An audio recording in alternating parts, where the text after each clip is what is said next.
So a few months ago, I came across a Facebook meme and it said, badly explain your profession. And so I thought about it for a little bit and began to think, how would I badly explain my profession? And then I decided to respond with, I wear suits, I walk into a dark room, and I push a button. And these buttons I push create vibrations, and those vibrations make people convulse and move in weird and odd ways. And I realized how weird my job is. If you've not guessed it, I am a DJ. I am a DJ, I specialize in weddings, but my job essentially is to play music, and when I play thus said music, people convulse and people do weird things and they dance. And the more I thought about this, the more I realized how weird dancing is.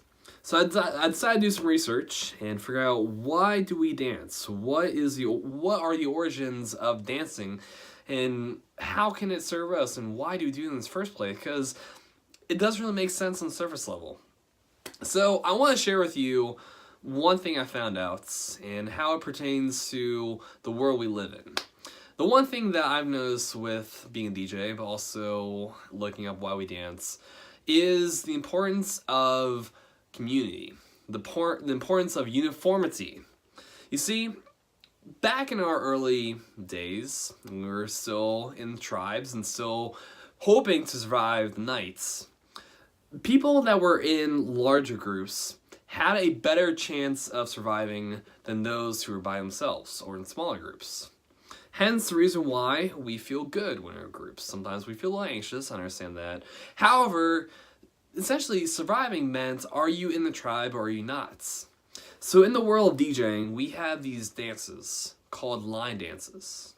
Line dances are where guests, they form lines, and typically the line dances have some type of pre-choreographed move where either the song will tell you what to do, move to the right, move to the left, whatever it is, and all the guests will do it in unison as a group. Of course, being out there, not by yourself with a large group, makes one feel good. So that's the reason why some people are more inclined to dance during line dances. However, I've also learned that dancing was popularized, or it was used as a form of communication. So we realized that our mouths and our voices had only a certain characteristic to them. They could only do so much.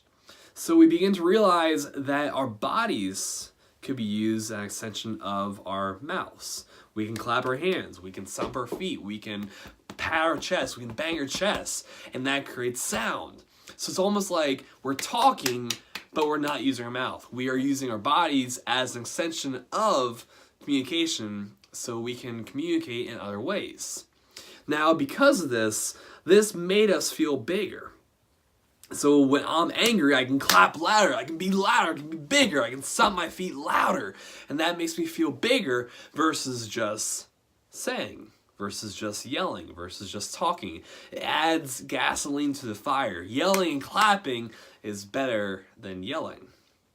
So there is one line dance that beautifully symbolizes this.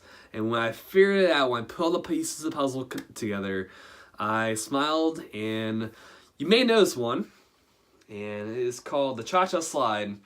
And there is a point in the song where you hear this. Please, everybody clap your hands. Come on, y'all.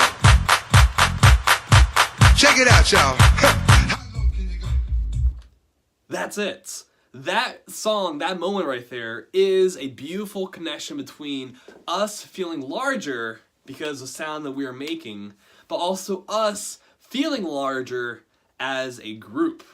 We've gone from one person into this beautiful super organism that's all making noise together. We're all on the same team, and we're not alone. We are a big group, and we're powerful, which makes us feel good because that means we will survive through the night. So, what does this mean for non-DJs? How can you use this information and use it in your own profession, use it in your own career, in your own life? The one thing I would recommend to everyone is to think about group settings, and being on the same team, the same page.